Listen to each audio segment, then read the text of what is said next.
اور پنڈت دیانند سرسوتی جی نے بھی اپنی کتاب میں یہ بات کہی کہ اگر عورت دھارمک ہو تو پورا گھر دھارمک بن سکتا ہے. انہوں نے یہ کہا کہ کیوں، کیسے بن سکتا ہے؟ چونکہ پرشستا دھارمکی ودیتی یسساماسمگمہ، پرشستا دھارمکی کہ اس گھر کے اندر دینی ماحول پیدا ہوتا ہے. جس گھر میں عورت دیندار ہو، کیوں؟ جب وہ عورت دیندار ہوگی تو آگے پنڈت دیانند سرسوتی ابھی کے گزرے کچھ ہی سال پہلے مولانا قاسم نانوتوی کے زمانے میں مناظرہ مباحثہ ہوتا تھا. وہ پنڈت دیانند سرسوتی کی کتاب پڑھو، ستیار پرکاش کے 5ویں پہلے سمولاس میں لکھا ہے. ایک بہت اچھا تربیت کے اوپر انہوں نے ایک منتر لایا ہے، وہ میرے ذہن سے نکل رہا ہے.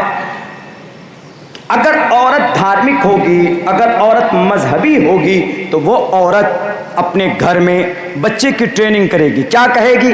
بچے کی کہے گی کہ جلم پبیت وستر پوتام جلم پبیت، اے بیٹے تم پانی پیتے ہو تو تم پانی کو دیکھ کر پیو، کھانا کھاتے ہو تو اسپون سے مت کھاؤ، اسپون سے، چمچ سے. ہم لوگ آج چمچ سے کھانا کھاتے، چمچ سے کھانا آپ کھاتے ہیں تو بہت بڑا گنہگار نہیں، لیکن سنت طریقہ وہ نہیں. مصلحت لکھی ہمارے علماء نے کہ آدمی یہ لقمے سے، انگلی سے کیوں کھائے؟ کھانے میں زیادہ فائدہ اور اسپون سے کھانے میں زیادہ فائدہ نہیں. اسپون ہے، فوگ ہے، اس سے کھاتے ہیں، ہاتھ میں نہ لگے. ہاتھ میں کھانے کا انگلی سے کھائیں گے تو آپ اتنا ہی لقمہ لے سکتے ہیں جتنی کی آپ کو آوشکتا ہے. اسپون میں تو آپ کو پورا اٹھانا پڑے گا.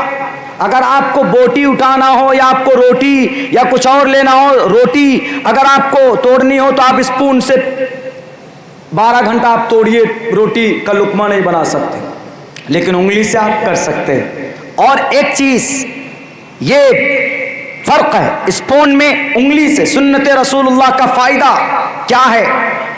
تو اسی لیے انہوں نے کہا کہ اگر ماں گھر میں دیندار ہوگی تو وستر پوتام جلم پبھید ودید واچم ستیہ پوتام.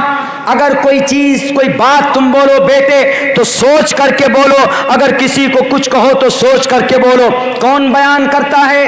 پنڈت دیانند سرسوتی اپنی کتاب میں کن کے طریقے کو بیان کرتا ہے؟ پروفٹ محمد صلی اللہ علیہ وسلم کے طریقے کو بیان کرتا ہے. دنیا نے مانا اس بات کو کہ محمد الرسول اللہ کی شریعت کو، ان کی دھرم کو اپنانے پر کیا فائدہ ہو سکتا ہے، لیکن آپ کو اگر اپنی کرسیاں بچانی، اگر آپ کو اپنے آپ کو پاپولر کرنا ہے، اما عائشہ کے اوپر تہمت لگانے سے، نبی پاک علیہ الصلوۃ والسلام کے اوپر تہمت لگانے سے آپ پاپولر نہیں ہو سکتے. ہمیں یقین ہے کہ جب کسی مہاپرش کو کسی نے گالی دی ہے، جب کسی ہمارے نبیوں کو کسی نے برا بھلا کہا ہے، تو دنیا کے اندر دنیا نے تو کچھ نہیں بگاڑا، لیکن دنیا کے پیدا کرنے والے نے اس کا ضرور کچھ نہ کچھ بگاڑا.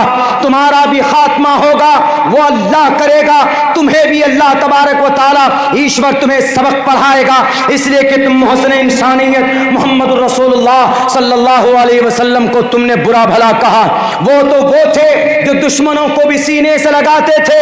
لگایا کہ نہیں لگایا میرے بھائیو بتائیے؟ جنگ احد کے موقع پر آپ کے چچا کے جسم کے ٹکڑے کرنے والا، سینے کو پھاڑ کر اتریوں کو نکالنے والا کون؟ وحشی تھا کہ نہیں تھا؟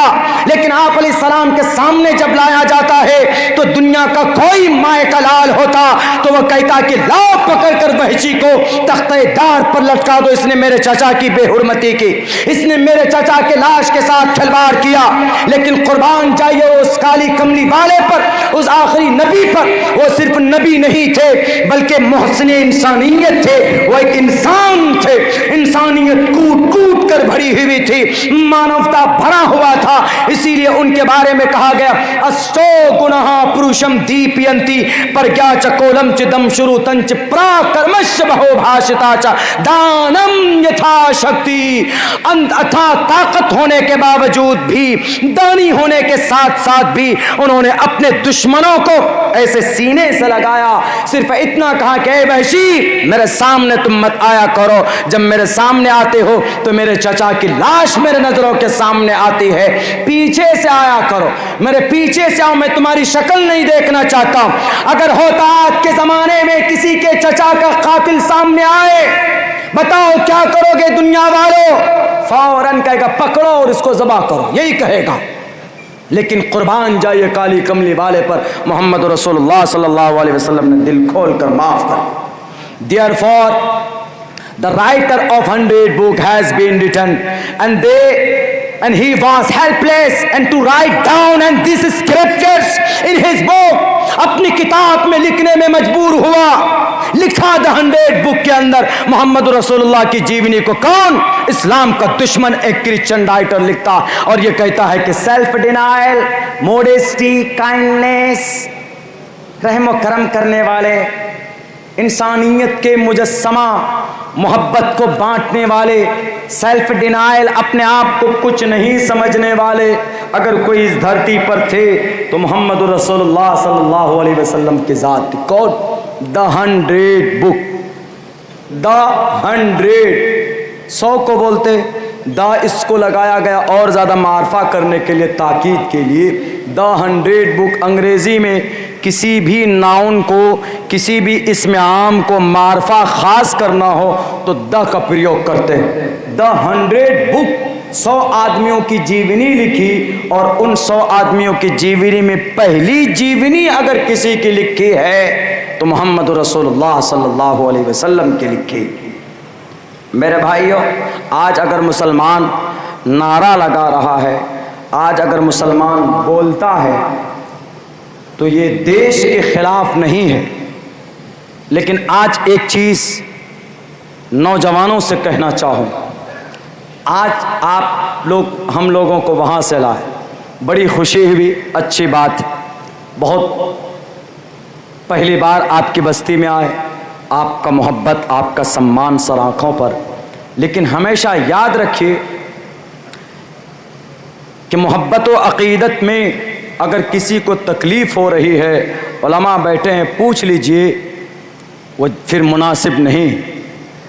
ہمیں آپ سمان دینے کے لیے جذبات میں آئے، تکبیر بھی لگا رہے تھے، نعرے تکبیر بھی لگا رہے، نعرہ پھر تکبیر بھی، لیکن اس سے اگر آپ سڑک پہ چل رہے تھے اور آپ کے اس جلوس سے اور آپ کے راستے پہ چلنے سے اگر کسی عام جنتا کو دقت پریشانی ہو تو پھر آپ کا یہ جلوس اور آپ کا یہ طریقہ لوگوں کے سامنے بدنامی کا ذریعہ بن جاتا ہے۔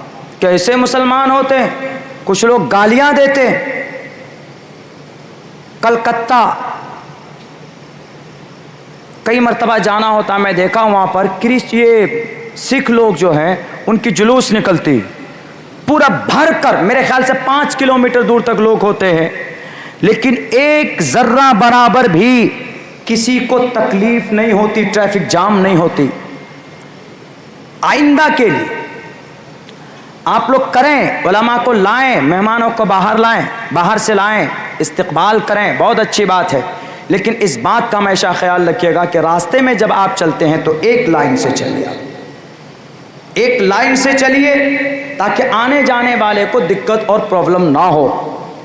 میرا تو من کر رہا تھا کہ میں رک کر بتاؤں کہ بھائی ایک لائن سے چلیے۔ اسلام دوسروں کے سامنے انہی چیزوں سے دیکھا جاتا ہے، نہ پہچانا جاتا ہے، ورنہ آپ تو خوب شور مچا رہے ہیں اور آپ تو راستہ جام کر کے چل کر سیلفی لے رہے ہیں، ویڈیو بنا رہے ہیں۔ ایسا کرتے ہمارے نوجوان نہیں۔ اگر آپ کے ان حرکت کی وجہ سے اگر کسی دوسرے کو تکلیف ہوتی ہے تو آپ کا یہ عمل not acceptable according to the Islamic شریعہ۔ اماطۃ الاذى عن الطریق اضعف الایمان، رواہ المسلم۔ اللہ کے نبی نے فرمایا کہ ایمان کا ادنا درجہ کیا ہے؟ راستے پر کوئی پتھر پڑا ہوا ہے تو اس کو ہٹا دیجئے، لیکن اگر پتھر بن گئے راستے میں، بائک لے کر کھڑے ہو گئے، سیلفی لے رہے ہیں، ویڈیو بنا رہے ہیں، تو یہ اسلام کے خلاف، انسانیت کے خلاف، شریعت کے رول ماڈل کے خلاف۔ ان چیزوں کو سامنے رکھنا ضروری۔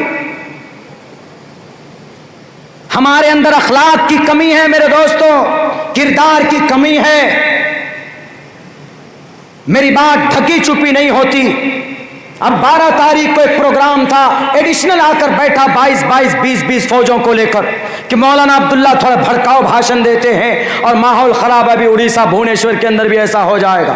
ایڈیشنل آ کر بیٹھا، ہم نے کہا کہ سر بیٹھیے، کمیٹی والوں نے کہا بیٹھیے. بیٹھا، 10:59 پر پروگرام، 11 بجے تک پرمیشن تھی. ہم نے کہا کہ 10 منٹ کے 59 منٹ تک ہم ختم کریں گے. ہم نے اپنی تقریر ختم کی اور کہیں پر بھی کوئی ایسی بات ہی نہیں ہوئی. 1.5 گھنٹے تک صرف سیرت رسول کے اوپر بات ہوئی. وہاں پر سنویدھان کی بات ہوئی، ان کی گیتا کی بات ہوئی. تو وہ جو ایڈیشنل تھا وہ اتنا متاثر ہوا، وہیں پر ایک پرچی لکھ کر بھیجتا ہے، کہتا ہے کہ مولانا میں بیٹھا ہوں، آپ آدھے گھنٹہ اور بیان کیجیے. آپ